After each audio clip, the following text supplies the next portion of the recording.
noches casi.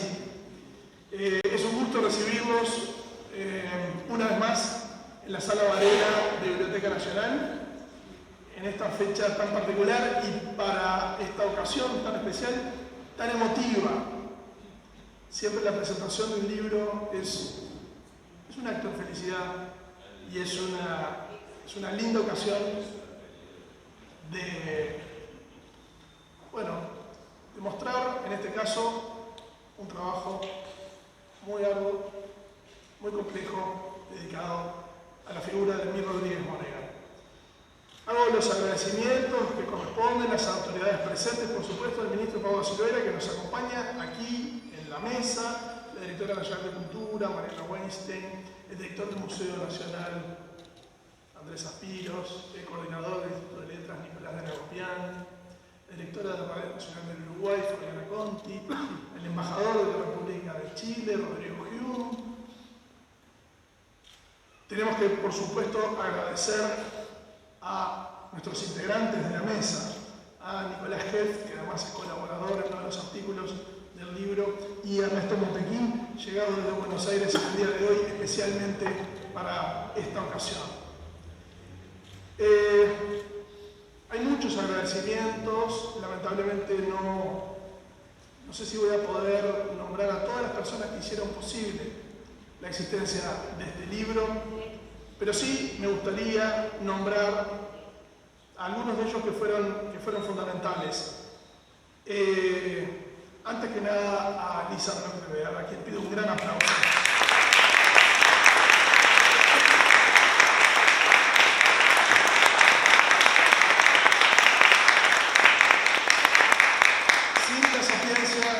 Sin la coordinación de Lisa, sin los consejos de Lisa, sin las lecturas, las correcciones, las idas y vueltas. Un trabajo que fue gigantesco. Este libro no hubiera sido posible, así que Lisa, muchísimas gracias de nuevo. Esta es la segunda presentación técnicamente del libro. El libro fue presentado a principios del mes de mayo en la Feria Internacional del Libro de Buenos Aires. Así que esta ocasión en Montevideo es la segunda y esperemos que sea la segunda de varias, porque la intención es que este libro sea presentado como merece en varios puntos del Uruguay, y eso va a ocurrir muy probablemente en la segunda mitad del año. Me gustaría también agradecerle muy especialmente a Joaquín Rodríguez Nebot. No sé dónde anda Joaquín, allá anda Joaquín, hijo de Emil Rodríguez Monegal, participante además con un soberbio artículo, con un contundente, desgarrador y emotivo artículo para la revista. Me gustaría también aprovechar la ocasión para saludar a los investigadores de Biblioteca Nacional que participaron, no nos olvidemos a ellos, Karina Blixen, Alfredo Alzuberat y Gastón Borges, que están presentes aquí. Y bueno, el libro es un conjunto de artículos escritos por autores uruguayos y por autores extranjeros, y de eso me quería referir seguidamente, pero tenemos dos adhesiones de dos autores. Una es del académico alemán Alfons Knauf, que la escribe en el día de hoy, y la voy a leer porque creo que es importante. El lunes 24 de julio de 2023, una nota sobre Emil con motivo de la presentación del volumen 18 de la revista de la Biblioteca Nacional. Dice: este volumen es un verdadero monumento a Emil, su obra y sus autores, pero un monumento en movimiento. El volumen colectivo resulta el desplazamiento de la obra del crítico hacia el juego de los diversos enfoques de las lecturas metacríticas que reúne. Está próxima a una publicación dual, es decir, se presentará bajo dos formas diferentes: el medio palpable del libro en papel y el medio digital, quizás como anáforas, haciendo referencia obviamente a la plataforma de contenidos uruguayos. Aparte de lo digital, la edición del papel de la Biblioteca Nacional del Uruguay contribuye esencialmente a conservar y ampliar el bibliotopo de la cultura tradicional, del libro de las bibliotecas, inclusive la emblemática biblioteca Ab Eterno de Borges. Por su parte, la obra de Emil Rodríguez Monegal, en particular su revista Mundo Nuevo, ha construido, según la crítica de Luz Rodríguez Carranza, una realidad de papel, como lo nota en su artículo Max Hidalgo Nacher, y ya desde el título de su artículo La literatura en circulación y los mundos de papel. El volumen bibliográfico de la Biblioteca Nacional, además, es un medio muy adecuado para vegetarianos devoradores de libros de papel, que como se sabe se remontan a los profetas bíblicos, sin excluir obviamente a los carnívoros adeptos de la antropofagia cultural. De todos modos, el libro es un medio ecoestético. Quisiera subrayar un aspecto fundamental de la obra de Mir, destacado tanto por sus autores como por sus críticos. Es el potencial creador de su criticismo y de la buena crítica literaria en general. En primer lugar, es la calidad literaria de su estilo y discurso. En segundo lugar, la capacidad co-creadora respecto a las obras de sus autores.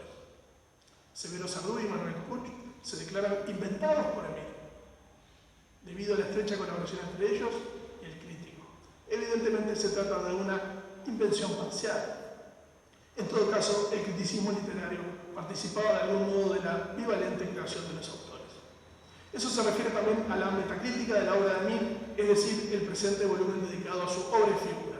Quisiera poner de relieve la actividad co-creadora de Elisa Bloch de Beer, coordinadora y crítica de este volumen, remitiendo al gran elogio de Elisa por Julio Ortega en su artículo Emir Rodríguez Monegal y la crítica literaria. Pues los críticos del presente volumen colectivo resultan ser parciales co-creadores del propio Emir. Se pueden imaginar como una ronda de tantas manos esgrimiendo con la pluma, escribiendo y reciclándose a la manera de los dibujos repetitivos de Escher o Saúl Steinberg. Está presidida esa ronda por la figura de Emir Rodríguez Monegal, un intermediático ars pro toto. Considero un gran honor de haber tenido la oportunidad de contribuir unas páginas a este homenaje a Emir y participar en la presentación de este precioso volumen. Muchas gracias, Alfons Knauf, profesor emérito de la Universidad Ruhr de Bochum, Alemania.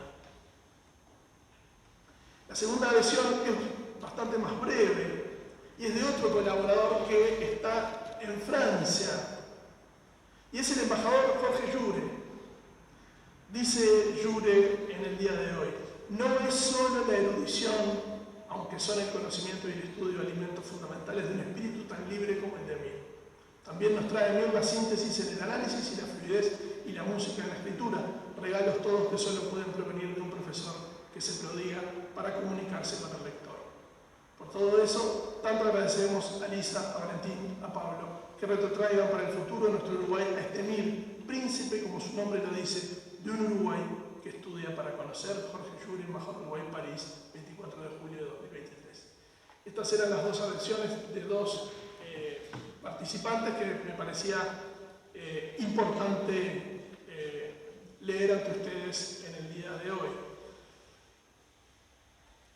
Así como lo hicimos en Buenos Aires, nos gustaría, abuelo de pájaro, para ser fieles además a la estructura del contenido del libro, ya que estamos en la presentación, dar un panorama de la geografía de Emir que se trasluce en este texto, leyendo simplemente los títulos de los capítulos que tiene, para que vean la extensión, pero también para que vean la intención de conjugar en una figura tan particular su dimensión nacional, interior, uruguaya, arachana, ¿por qué no?, con su dimensión mundial, exterior, global.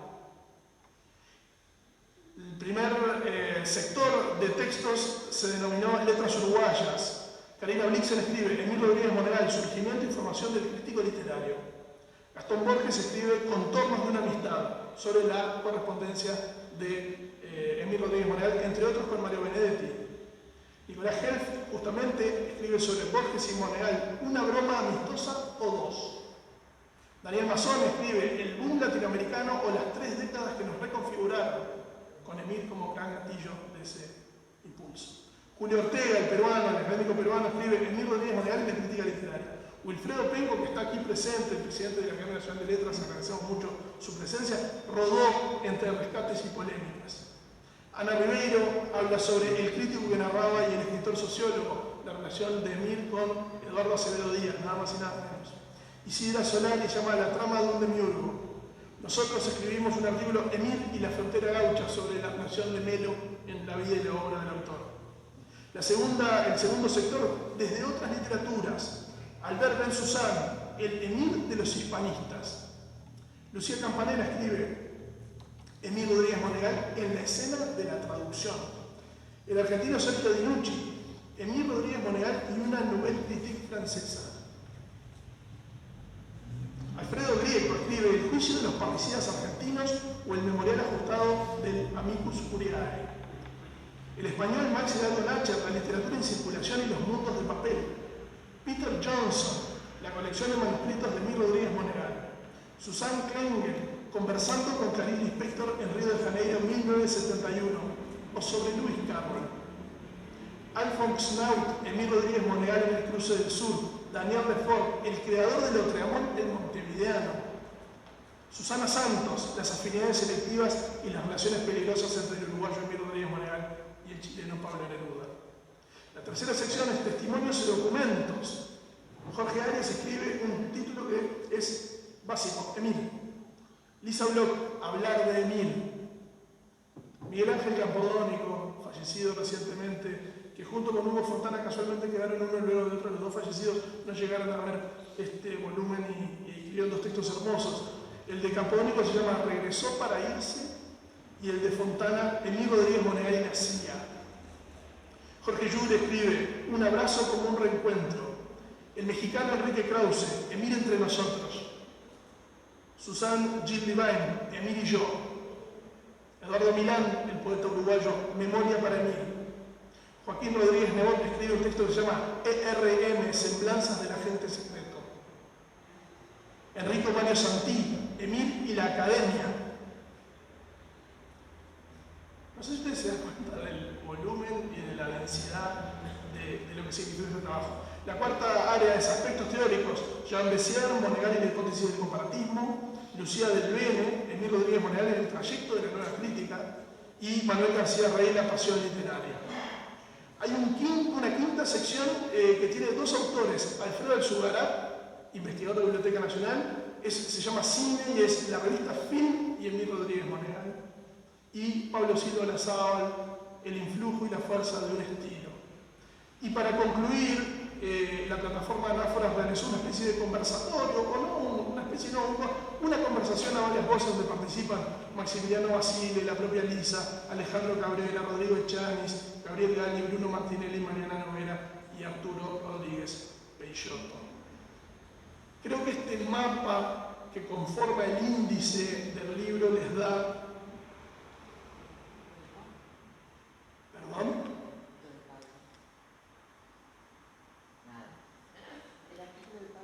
No, por supuesto. La presentación y la introducción le correspondió al ministro Pablo da Silveira. Pero simplemente lo que quería remarcar es que esta geografía, este mapa, esta conformación geográfica, literaria y vital, lo que pretende es darles una dimensión a modo de presentación en esta presentación de lo que significó este trabajo. Y para cerrar, me gustaría hacer una mención, una mínima síntesis de la significación de la revista de la Biblioteca Nacional en esta tercera época. La revista fue fundada en 1966, a influjo del ministro de Instrucción Pública de entonces, que era Juan Pibel Devoto, a sugerencia de él al entonces director, que era Dionisio Trillo Páez. Luego la biblioteca tuvo un extenso desarrollo, algunos directores muy activos en la revista como Arturo Sergio Vizca. A principios de los 90 tomó una segunda época que estuvo comandada por Rómulo Cose, que también fue muy importante. Y esta tercera época, que comienza en el año 2009, tuvo a Ana Inés Larreborges, que está por aquí, como la gran coordinadora y que además le dio un cariz particular, porque inventó, entre comillas, la posibilidad de que la revista fuera monográfica y que pudiera estar dedicada íntegramente a un autor o un tema. Eso lo hicimos en la revista anterior, que fue la revista 2 siglos dedicada a la historia de la biblioteca, y ahora, y desde 2021, año del centenario de Émile Rodríguez Monegal, en esta especie de último o penúltimo collar de esa serie de homenajes, lo hicimos en el Teatro España de Melo y hoy también lo estamos haciendo aquí. Así que esto es un enorme agradecimiento a todos los que participaron, a todos ustedes por estar hoy aquí, y el gusto de recibir esta mesa de lujo con Montequín y con el ministro de Silveira. Muchísimas gracias.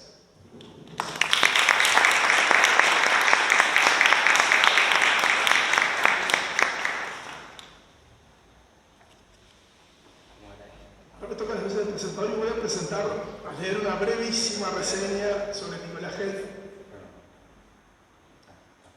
Bueno, Nicolás Helf es argentino, es curador de la colección Jorge Luis Borges de la Fundación San Telmo, con la que realizó varias exposiciones, como el universo de Borges, en el Centro Pompidou de París, en el Centro Cultural Borges, y también en Río y en San Pablo.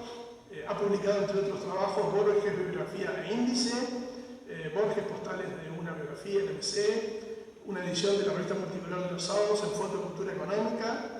Bueno, fue director ejecutivo del proyecto de Villa Ocampo de UNESCO entre 2003 y 2014 y director del Museo de Arte Español Enrique Larreta entre 2014 y 2016. Bienvenido, Nicolás. Bueno, muchas gracias. Como verán, soy un poco un intruso en esta mesa, no soy ni uruguayo ni especialista en Monegal, pero he leído mucho a Borges y la casualidad, con la obra de Elisa y de Ernesto, hizo que leyera a Borges en una forma paralela y semejante a Monegal. Y creo haber descubierto algo muy interesante que habla mucho de un tema central en la producción de Monegal, que es la vida y obra de Borges. Entonces, esto es una crónica de lo que me pasó, algo bastante curioso, del cual tal vez puedo decir fui víctima, leyendo a Borges y Monegal. Es una mínima anécdota de lectura, y a resto que me acompaña es como el autor secreto, como se dice en los primeros, el autor intelectual de esto, yo fui como el operador, ¿no? El prólogo de esta pequeña experiencia de lectura son 3 frases que Borges le comenta al famoso entrevistador cultural Bernard Pivot en 1983. Dice: todo lo que escribo tiene su raíz en la experiencia personal. Dice que esa experiencia no hay que contársela al lector, hay que disfrazarla, hay que transformarla. Y después dice: no existe una literatura de la felicidad, porque la felicidad es un fin en sí mismo. La desdicha, en cambio, debe ser transformada en otra cosa, y esa cosa es la literatura. La anécdota empieza en febrero del 21, me llama mi amiga Lisa, que nos acompaña hoy, me dice: vamos a hacer este homenaje, Monegal, centenario, un libro, escribí algo sobre Borges y Monegal. Veo la literatura, hay mucho sobre Borges y Monegal, no se me ocurre absolutamente nada para innovar, además el interés de Monegal por Borges está un poco dado por el interés que despertó Borges en ciertos ambiente, digamos, de la Big Bosch parisina de los años 60. Es un tema que yo conozco, pero que a mí no me llama la atención, y entonces estoy por decirle a Lisa, la verdad que no sé de qué escribir, no quiero volver a reiterar algo que ya está dicho, la verdad que no la puedo ayudar. Y antes de tirar la toalla, lo llamo a mi amigo Ernesto y me dice: ¿por qué no estudias la relación, el único encuentro que existió entre Borges y Monegal en la ficción? Eso puede ser interesante porque eso anula o disminuye la enorme ventaja que la propia Lisa tiene sobre mí, que conoció a Borges, a Monegal, y que yo no entiendo por qué me pide a mí un texto sobre el personaje que ella conoce mucho mejor que yo.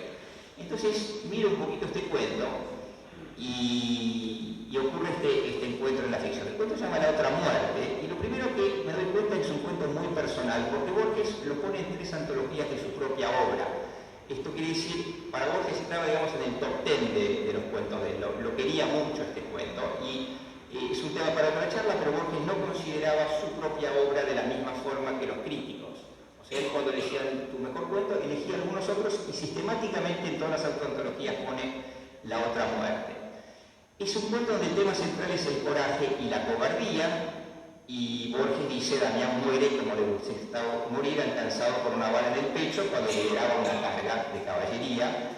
Y eso es una idea fundacional en la vida de Borges, porque el abuelo murió así, y también una figura que Borges apreciaba mucho, que es Aparicio Saravia. En ambos casos, Borges dice, y lo dice en un lugar muy importante, en la edición estadounidense de habla inglesa, ¿no es cierto? Los dos murieron en forma struck down by a bullet in the chest while leading a charge. O sea, alcanzado por una bala.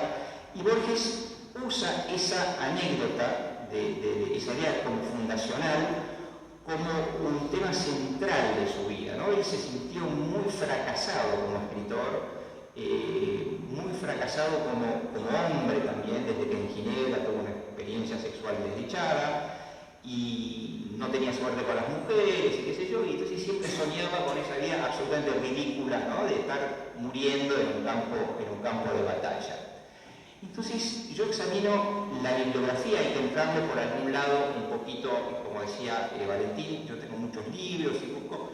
Entonces, en la edición estadounidense de su obra, Borges dice 2 cosas. Dice que habla de una anécdota y dice que la pone to send the reader off the tracks, o sea, para despistar al lector, para decirle al lector: mire, mientras la acción pasa por acá, ustedes miren por allá, como que no quiere que se entere lo que está pasando.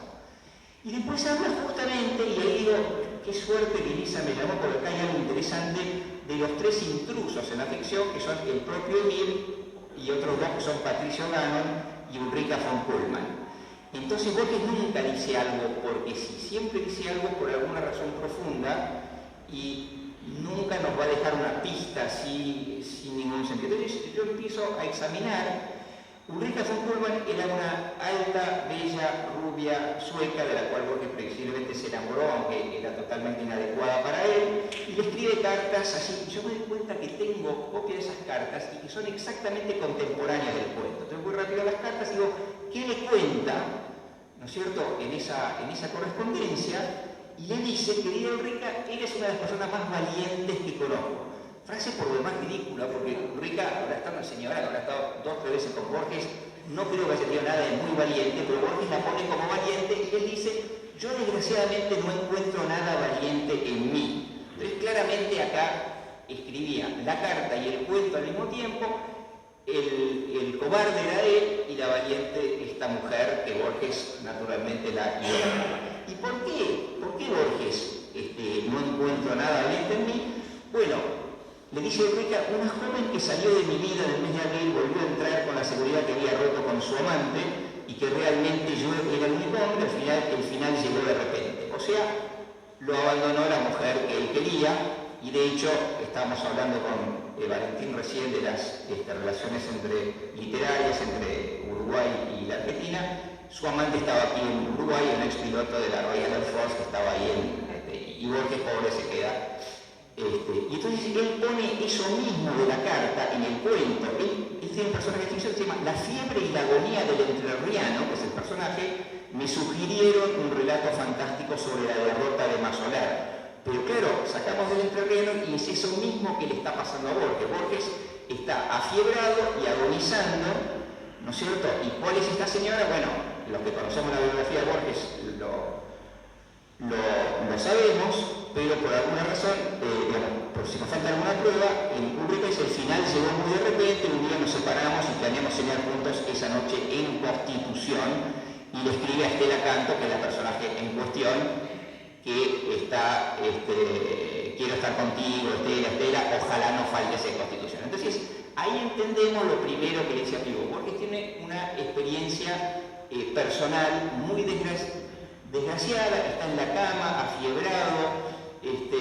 agonizando y se agarra de esta mujer y entonces imagina este relato como una forma de meter su gran fracaso personal. Y este es el otro gran fracaso. En el año, Borges menciona junto con Monegal 2 veces el año 1942, que fue el año más horrible de la historia o uno de los más terribles para Borges. Y casualmente, ese año aparecen 2 biografías de Aparicio Saravia, lo que nos hace pensar que Monegal está ahí por alguna razón, que es lo que llama una figura de desplazamiento. Borges quiere hablar de algo que le duele mucho, que le hace sufrir mucho y del cual no quiere hablar directamente, y entonces habla del contexto y le da pistas al lector para encontrar, pero él lo usa a Monegal como esa figura para tapar lo que a Borges le duele y no quiere contarle a la gente. Y es el año terrible para Borges porque es el año que nacen, que suben los nacionalismos, es el año que no le dan el Premio Nacional de Literatura, es el año que, aparte gana un libro horrible de color local, es el año donde Hitler, 42, está en pleno el nazismo, el coronel argentino cuyo nombre nunca quiso repetir Borges y no lo repetiré tampoco aquí, hay debate entre literatura y folclore, etcétera, etcétera. Y si quieren ver una imagen, bueno, este es el libro que le ganó al Jardín de Senderos que se bifurquen, un libro lleno de color local, con un falso, adulterado,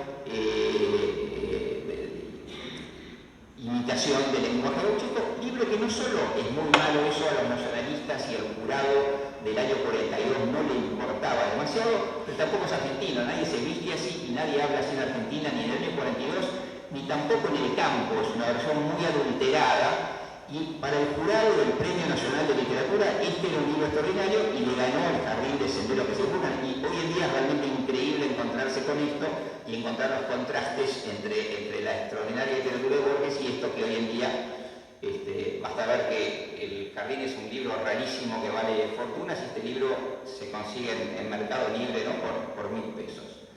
Entonces, acá tenemos básicamente la historia, y acá concluye como la primera parte de lo que Elisa me pidió. Había pasado como 2 meses y yo digo, bueno, no será el mejor trabajo del mundo, pero tengo más o menos material como para responderle a Elisa y a Valentín. Encontré el contexto, Monegal me hizo entender lo que Borges escondía en este cuento. Está el pasado uruguayo, está Palillo Sarabia, hay un montón de cosas del nacionalismo, etcétera, etcétera. Y esto son los sufrimientos que Borges pone en ese cuento. Estaba por terminar el trabajo y mandarle eso, y un día en mi casa veo un trabajo. En Borges, cuando uno cree que las cosas terminaron, en realidad están empezando o no llegamos ni a la mitad. Entonces estaba tranquilamente empezando a redactar este artículo, hasta que de repente veo una nota cuyo título me inquieta, gracias también al extraordinario trabajo de Elisa en Anáforas, porque esa nota la encontré en Anáforas. Sin esa nota, yo termino acá y hago un papelón muy grande. Entonces, encuentro un trabajo y me agarro la cabeza y digo, pero ¿cómo pude haber sido tan imbécil, ¿no es cierto? Monegal estudió toda la obra de Borges. ¿Cómo no iba a haber estudiado la obra donde él mismo aparece? Era evidente que Monegal había estudiado la obra donde Borges lo pone como personaje de ficción, ¿no es cierto? Y ahí está, es un artículo del 80 y algo que me pidió Elisa, y Monegal empieza diciendo: siempre me preocupó el cuento por la inclusión de mi nombre en él. Y claro, bueno, no quiero ser largo, quiero ir simplemente a la maniobra esta. En el centro de esta investigación, bueno, y Monegal llega a las mismas conclusiones, dice: yo estoy acá porque Borges no quiere hablar del año 42, que era un año doloroso para él, el nacionalismo, el premio que no le dieron, etcétera, etcétera. Y dice, el personaje central oculto del cuento es Aparicio Sarabia. Entonces, salió una biografía de Aparicio Sarabia del 42, por eso Borges habla 2 veces del año 42, y por lo tanto Borges leyó la biografía de Aparicio Sarabia. Borges un día va a Nueva York en el año 82, Monegal era profesor en Yale, a 2 horas, se toma el tren, lo va a ver, sube, está Borges sentado en el living, María Kodama en el fondo haciendo unos llamados telefónicos, y Monegal dice en ese trabajo que Elisa puso ahí en el sitio, yo llego a publicar esto, ¿no? Que es lo mismo que yo quería publicar 40 años y que quedaba totalmente anulado por el trabajo anterior de Monegal, que me había ganado por 40 años. Y dice, eso es evidente, ya está. Entonces le preguntan a Borges por la biografía de Manuel Gálvez y dice, insertar, es lo que está en el sitio de Elisa, insertar el nombre de la pesquisa imaginaria del año 42 era aludir sin mencionar los 2 libros del 42, etcétera, etcétera. Y dice, por último escrúpulo erudito y antes de revelar al mundo mi conjetura, hablé con Borges del asunto, pregunté a Borges si conocía las biografías de Sarabia, me dijo que no las había leído, me quedé pasmado. Entonces Monegal hace la misma investigación que yo hice 40 años, o sea, 40 años antes de la mía, llega a la misma conclusión, le pregunta a Borges, ¿cómo? También está la biografía de Cacho Monegal, es decir, es un poco más de José Monegal, de Pepe Monegal, el tío Pepe, pero bueno, el tema central es que le pregunta por y Borges lo manda, como decía en esa nota, off the tracks. Entonces yo digo, bueno, acá mi fracaso se transforma en doble fracaso. Yo estaba siguiendo las huellas de Monegal, que a la vez había fracasado leyendo a Borges. Entonces yo soy un fracasado al cuadrado, estoy siguiendo las huellas de alguien que también fracasó y por lo tanto mi trabajo ya no tiene ningún sentido y estoy por escribirle a Elisa, mire, la verdad que yo no voy a poder contribuir un trabajo para este libro porque todo lo que hice ya estaba hecho antes y además era un fracaso, así que yo por lo menos lo intenté. Entonces ahí lo llamo a Ernesto otra vez Y Ernesto me dice una cosa obvia, dice, pero vos revisaste el Borges de Bioy, y yo reviso el Borges de Bioy, que es el libraco ese de las conferencias, entonces voy y aparece ahí Saravia, aparece Gálvez, y aparece Borges en la noche del 59 que dice: al escribir la biografía de Aparicio Saravia, Gálvez apeló al recurso de Quevedo de que los ríos lloren, y empieza a criticar, y qué sé yo. Entonces ahí me doy cuenta de dos cosas, ¿no? Borges tiene tanto sufrimiento por lo que le pasó y por esconder eso, anuncia en su libro que lo quiere mandar al lector despistado, mirar por otro lado, mete una cantidad de cosas como para tapar ese recuerdo doloroso que mete en el cuento, lo mete a Monegal como figura de desplazamiento para tapar eso, y cuando el propio Monegal lo enfrenta a Borges y le dice: te descubrí, acá está todo lo que quisiste hacer, le dice: no, yo no, o sea, le miente en la cara a su amigo, le dice: no, yo no hice esto. Y como el libro de Bioy sale en el 2006, bueno, ahí se cierra la cosa. Y mágicamente, este trabajo, sin ningún mérito de mi parte, sino es más el de Elisa y el de Ernesto, se transforma en un doble triunfo. Primero porque toda esta investigación tenía sentido, y aparte porque está el trabajo de Monegal, que se murió diciendo: yo inventé todo esto, estaba seguro de lo que estaba diciendo y fracasé porque Borges me dijo que no. Y bueno, después de la muerte de Monegal aparece este testimonio que dice: bueno, Monegal tenía razón, ¿no es cierto? Y que me parece que representa de la mejor forma esto que Borges empecé diciendo, y que Borges le dice a Pivot que todo lo que él escribe, y este cuento más que ninguno, tiene su raíz en una experiencia muy personal, que esa experiencia es muy dolorosa, y que él hace todo lo posible para tapar eso, para que no se vea, para despistar al lector y para que el lector no pueda adivinar el sufrimiento que hay detrás de cada una de las cosas. Y Monegal lo persigue, va sacando las cositas, qué sé yo, llega frente a Borges, y el propio Borges le hace caer todo ese castillo que él armó, y el pobre Monegal escribe un artículo diciendo: bueno, discúlpenme, he fracasado, qué sé yo. Y bueno, la suerte y la erudición y la suerte de tenerla Lisa insistiéndome de que no baje los brazos, y la erudición de Ernesto me permitieron descubrir eso, y bueno, sacar esta pequeña anécdota de lectura, que creo que es como la más interesante y divertida de la larga y extensa, y bueno, pues puede agregar alguna cosita más a la extensa bibliografía entre estos dos personajes.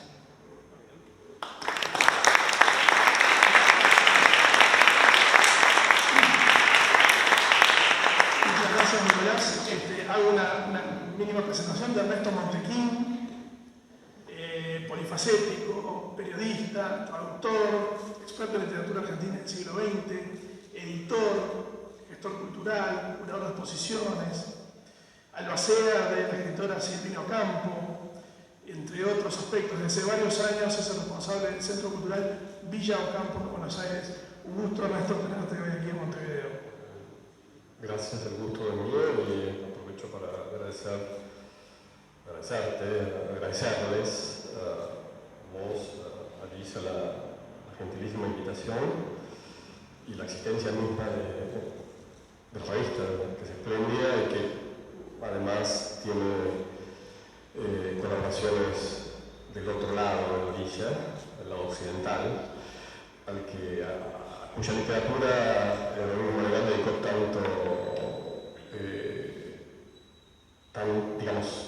dedicó tanta atención, tanta lucidez y tanto ejercicio crítico, con una mirada bastante límpida, y las contribuciones de mis compatriotas Nicolás, Sergio Dinucci, Alfredo Riqueval y Lucena Santos son un acto de justicia poética, y difícilmente podría haber colaboraciones mejor pensadas con un conocimiento tan pormenorizado de la obra de Rodrigo Monegal en relación con la literatura argentina, con la literatura francesa en el caso de Sergio Dinucci, con la argentina en el caso de Alfredo Riqueval, sobre todo con la generación de escritores argentinos que Rodrigo Monegal bautizó los parecidas, en el caso de Zona Santos, de la relación tan, digamos, misma rectilínea de Neruda con sus zigzags ideológicos y sus notaciones. Por mi parte, en fin, no puedo agregar mucho más de lo que dijo Nicolás, solo algo muy pequeño, que es algo que para mí es muy importante en relación con el realismo legal, que no creo poder decir que he leído toda su obra, pero sí hay algo que hizo que para mí fue muy importante en mi relación, digamos, con Borges, nada menos, que es un libro del cual el realismo legal es el hacedor, que es un libro que existió por iniciativa de él, por voluntad de él, por deseo de él, que según entiendo no llegó a ser publicado, que es Textos cautivos, que es uno de los libros para mí que me hicieron descubrir a Borges. Ustedes recordarán que Borges en los años 30, antes de ser Borges, escribía en publicaciones que carecían de todo prestigio, no solo cultural, sino aún social, como en los años 30 el diario Crítica, que era un diario, sensacionalista, despreciado por el mismo grupo al que Borges pertenecía, que era el grupo de la Revista Sur. Casi simultáneamente, un poco después, escribía una página de libros extranjeros en la revista Logar, que es una revista de interés general, dedicada, diría yo, a las clases medias, a las señoras de clase media.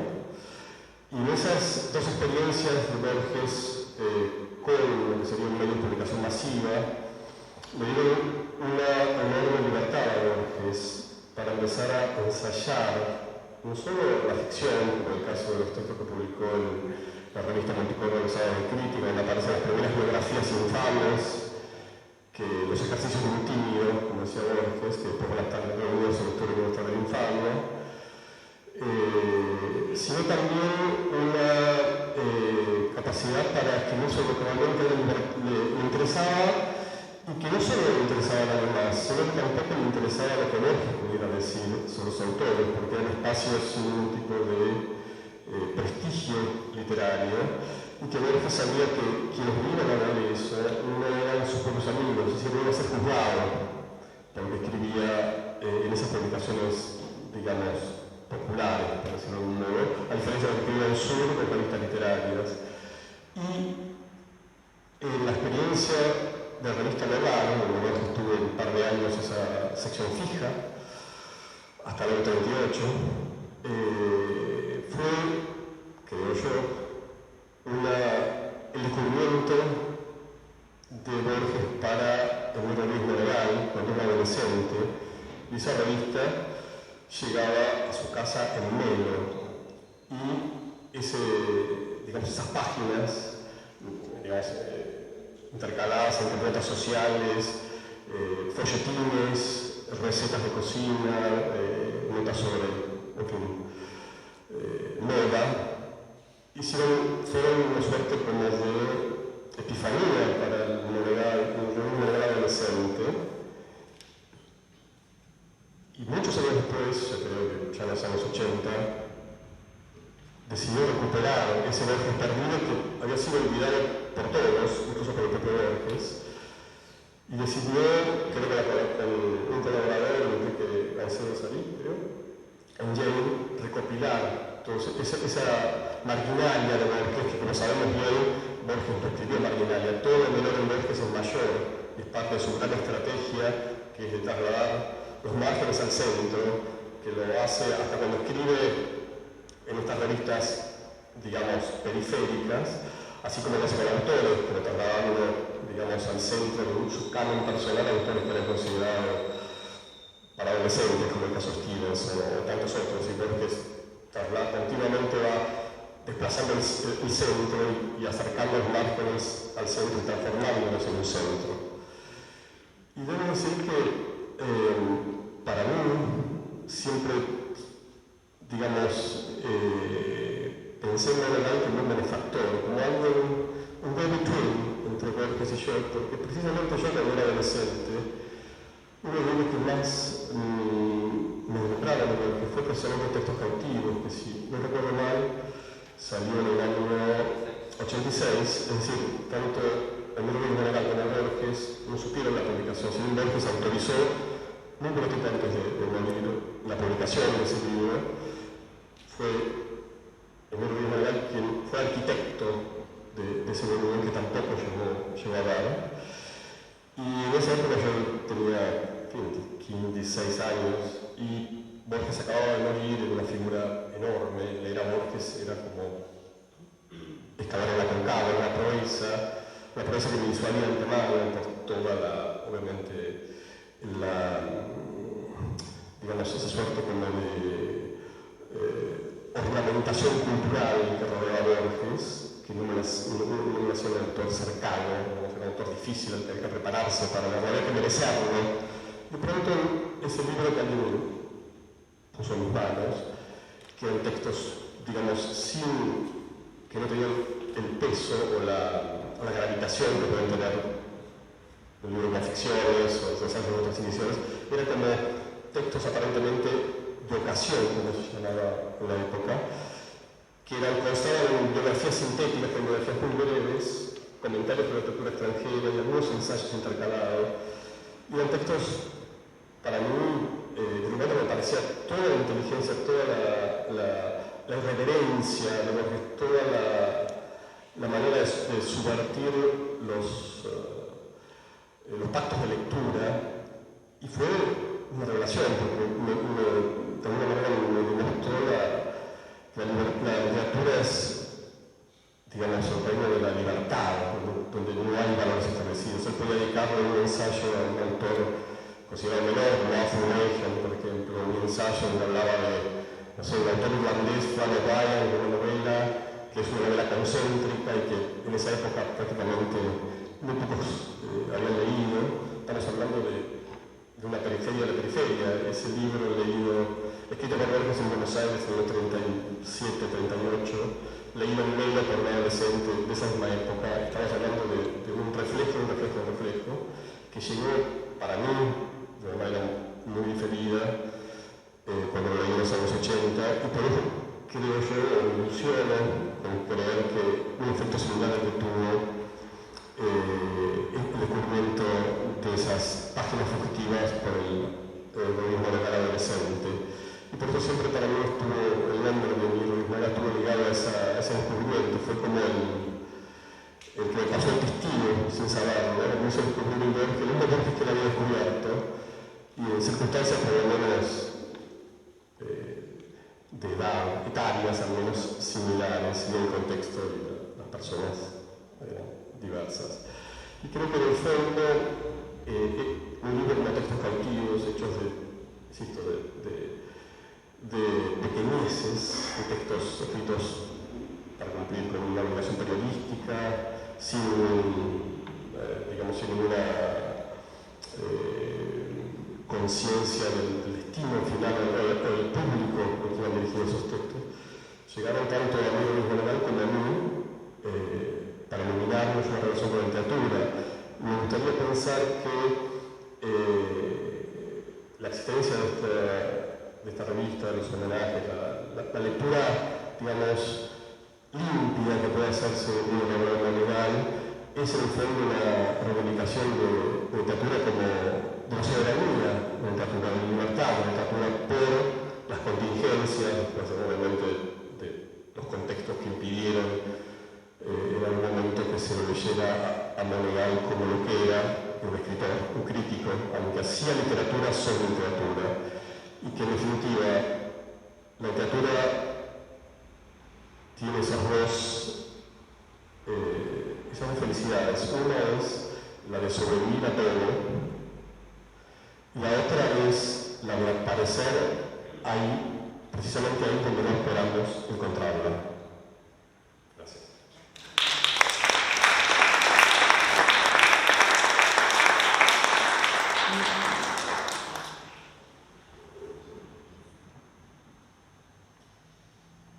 Bueno, buenas noches a todos. Quisiera empezar agradeciendo y felicitando a dos personas. El primero, Valentín, no solo por la gran gestión que está haciendo al frente de esta Biblioteca Nacional, sino en particular por el liderazgo que está ejerciendo de manera muy notoria en la conducción de esta revista. Que es una tarea que no es fácil. Cuando uno llega a cargos de responsabilidad institucional que siempre son transitorios, que felizmente son transitorios para todo aquel que los ocupa, uno se encuentra con cosas como la revista de la Biblioteca Nacional a la que hay que capitanear.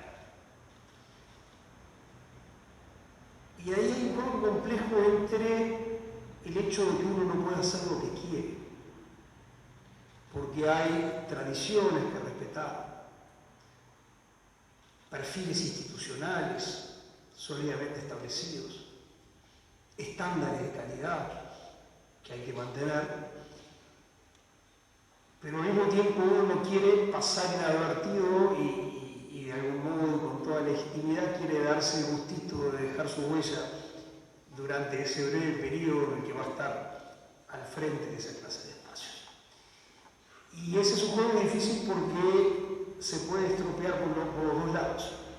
Uno puede ser poco respetuoso de lo que heredó y de lo que va a entregar y hacer unos destrozos muy grandes. O uno puede disolverse hasta tal punto en el ejercicio de esas responsabilidades que no quede ninguna impronta, ninguna huella que conduzca algún día a alguien a decir: ah, esta era la revista en la época en que la dirigía fulano de tal. Yo creo que Valentín está moviéndose muy bien entre esos riesgos y la revista está al mismo tiempo siendo fiel a su historia, al mismo tiempo siendo fiel a ese conjunto de restricciones que cualquier persona responsable que la asume tiene que cumplir, y marcar una impronta que es la de este tiempo y no la de otros, y que no sería esta la impronta si no estuviera Valentín, si no estuviera un equipo, si no estuviera todo un entorno que incluye también a la directora nacional de Cultura y a un conjunto de gente que dejan una marca. Eso incluye el número precedente a este, una formidable repaso de la historia de esta biblioteca que va a estar muy lejos en el tiempo y que, sin decirlo, expresa una forma de respeto hacia la historia larga, no solo la historia corta, no solo la historia de nuestros amigos, no solo la historia de cuando nosotros llegamos, respeto a las tradiciones institucionales, respeto a las instituciones que conforman una república, y lo hace con erudición, con interés, con inteligencia. Lo hace con este fantástico número, sobre el que voy a volver en unos instantes, y lo hace sobre lo que está planificado. Un número centrado en los 150 años de Luis Alberto Herrera, que va a ser un número muy especial, con un enfoque muy especial. Un número que no se diluye en la simplificación de Luis Alberto Herrera, dirigente político, y más aún Luis Alberto Herrera, dirigente de una colectividad o de un sector de una colectividad, sino que se enfrenta a ese fantástico intelectual, muchas veces menospreciado, que fue Luis Alberto Herrera, y a una obra que tiene significado mucho más allá de cualquier contexto específico político que se considere. Y luego, algo que ya esperamos algunos con mucha... se puede spoilear todo esto, ¿no? Con mucha ansiedad, que va a ser un número bien distinto, el último de nuestro periodo, que va a ser un número dedicado a ese microcosmos cultural e intelectual que fue durante una época la ciudad de Meiró, que fue un foco de creación cultural y de irradiación cultural tremendamente poderoso. A veces poco percibido y muy frecuentemente olvidado, porque tenemos hasta inconscientemente esa visión centralista de que las cosas importantes que pasan en la cultura uruguaya pasan en Montevideo y no en una ciudad centenares de kilómetros pegada a la frontera de Brasil.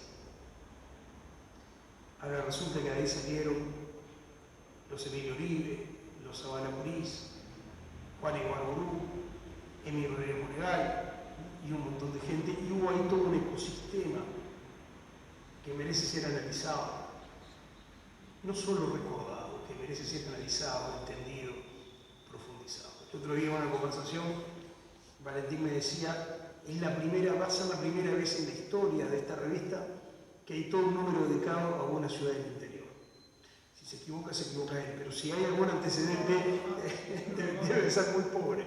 Y bueno, creo que todo eso marca una conducción, insisto, respetuosa de todo lo que hay que respetar, especialmente de los estándares, de los mejores estándares de calidad que uno puede encontrar a lo largo de la historia de esta revista, con ese sano derecho a marcar una impronta, que es la impronta de un equipo que en cierto momento toma la conducción.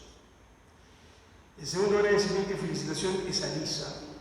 Lo que Lisa hizo en esta revista es monstruoso. No solo por la cantidad de trabajo humano que hay concentrado en esa revista, sobrehumano, sino por la imponente capacidad de convocatoria que tiene Lisa. Si uno quisiera juntar a la colección de autores que hay en ese número y Lisa no existiera, hubiera que poner a un equipo de editores a llamar gente y a mandar correos electrónicos para poder generar una respuesta de este tipo. Y lo más gracioso es que cuando salió el número, hace tiempo, unos meses ya que está impreso, y la felicité y le hice notar eso, su respuesta fue: yo quiero preparar un segundo tomo porque tengo otro montón de contribuciones que me están llegando. Es una desmesura realmente digna de aplauso, irrepetible, y por eso, Lisa, muchísimas gracias, como por tantas cosas que estamos enormemente agradecidos. Y luego, festejar que finalmente Emilio Rodríguez Monegal tenga en este país un reconocimiento como el que este número de la revista de la Biblioteca Nacional significa. Emilio Rodríguez Monegal es al mismo tiempo una de las figuras más relevantes de la historia cultural del Uruguay, una de las figuras que marcó más profundamente la historia cultural del Uruguay y una de las figuras que ha merecido menos reconocimiento, por razones complejas que van desde climas políticos de época hasta miserias humanas que siempre existen. Y todo eso hizo que durante muchos años hubiera una desproporción enorme entre lo que Rodríguez Monegal hizo, lo que dejó, lo que nos dejó y el lugar que ocupaba en la memoria de los uruguayos, en la cultura uruguaya, en la sociedad uruguaya. No digo que todo esté resuelto, pero sí digo que después de este número va a ser muy difícil ningunear a Emilio Rodríguez Monegal. Creo que es una especie de vacuna que va a impedir al menos que se hagan fácilmente cosas que en otros momentos pudieron hacerse con demasiada facilidad. Y creo que no solo es un homenaje a esta figura enormemente importante, que sí está estrechamente ligado a Borges de maneras múltiples y paradójicas, esa cosa rara de haber sido crítico de Borges, amigo de Borges, personaje del cuento de Borges, y también esa cosa donde tal vez haya un componente de justicia, de que hubo épocas en las que Emilio Rodríguez Monegal hizo que se leyera Borges, y hoy es una época en la que Borges hace que se lea a Emilio Rodríguez Monegal, porque cuando uno profundiza y empieza a leer sobre Borges, hay que estar muy distraído para no cruzarse muy rápido con Emilio Rodríguez Monegal. Pero además fue un hombre que marcó estándares que quedaron de manera muy definitiva respecto de la calidad del trabajo crítico en materia literaria, de los niveles de erudición con los que hay que funcionar para hacer esa clase de trabajo, de las exigencias de claridad conceptual, de rigor, de razonamiento, de calidad de exposición.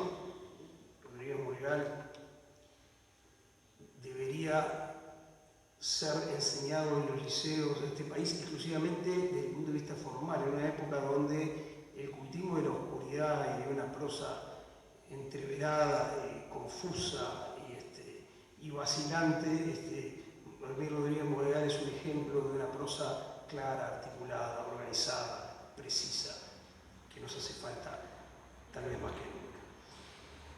Pero además de ser un homenaje a Rodríguez Monegal, es un homenaje también a una profesión que está en riesgo, que es la profesión del crítico cultural. El público de la crítica literaria, pero también de la crítica cinematográfica de calidad o de la crítica en el terreno de las artes plásticas, está un poco en retirada en todas partes y muy en retirada en este país. A veces son fenómenos globales. Hoy en el mundo de las artes plásticas, las estrellas no son los críticos como fueron en una época, para bien y para mal, son mucho más los curadores. Y en materia cinematográfica o en materia literaria, la prensa ha perdido muchísimo lugar, o se ha perdido muchísimo lugar en la prensa para quienes se dedican a esa clase de actividad. Las épocas van y vienen, uno no tiene que pensarse que todo lo pasado fue mejor, uno tiene que tratar de entender una serie de cosas, pero también es verdad que ahí hay una acumulación extremadamente valiosa, que no estaría bien simplemente dejar pasar. Y me importa señalar, un poco para cerrar el bucle, y es lo último que voy a decir, que una de las líneas de trabajo que estamos impulsando desde la Dirección de Cultura y en particular del Instituto de Letras que dirige Nicolás de la Boquián es fortalecer y darle lugar al trabajo crítico. Y para eso, a iniciativa de Nicolás, hemos fundado una publicación orientada a revitalizar la práctica de la crítica, orientada a crear un espacio para gente que se siente identificada con ese trabajo, tenga oportunidades para hacerlo y sea remunerada si sus textos son seleccionados mediante un procedimiento competitivo. Una publicación digital que está teniendo muy buena recepción, que está permitiendo identificar a gente muy valiosa, alguna muy joven, que se siente atraída por esa clase de trabajo. Y como no podía ser de otra manera, a esa revista la bautizamos ERE.